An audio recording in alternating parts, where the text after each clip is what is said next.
আজ থেকে 100 বছর পর ক্যালেন্ডারের পাতায় যখন 2124 সাল, আমাদের প্রায় প্রত্যেকের দেহ তখন মাটির নিচে, অস্তিত্ব তখন রূহের জগতে।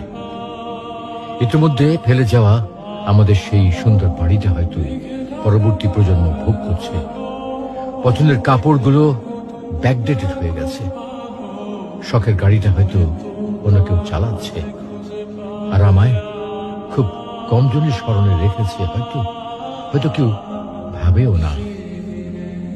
হাতে তাদের সময় নেই, যাদের জন্য এত কিছু করতে করতে নিজের জীবনটাই শেষ করে দিয়েছিলাম।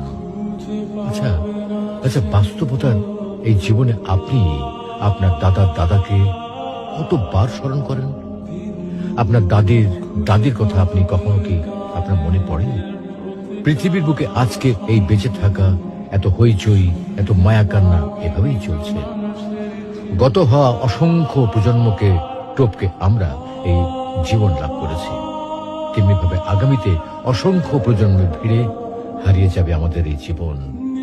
কিন্তু খুব কম লোকই সময় পায় ফেলে যাওয়া জীবনটা একটু ফিরে দেখার। বাস্তবতা হচ্ছে এই জীবনটা আমাদের কল্পনার চেয়েও অনেক অনেক ছোট।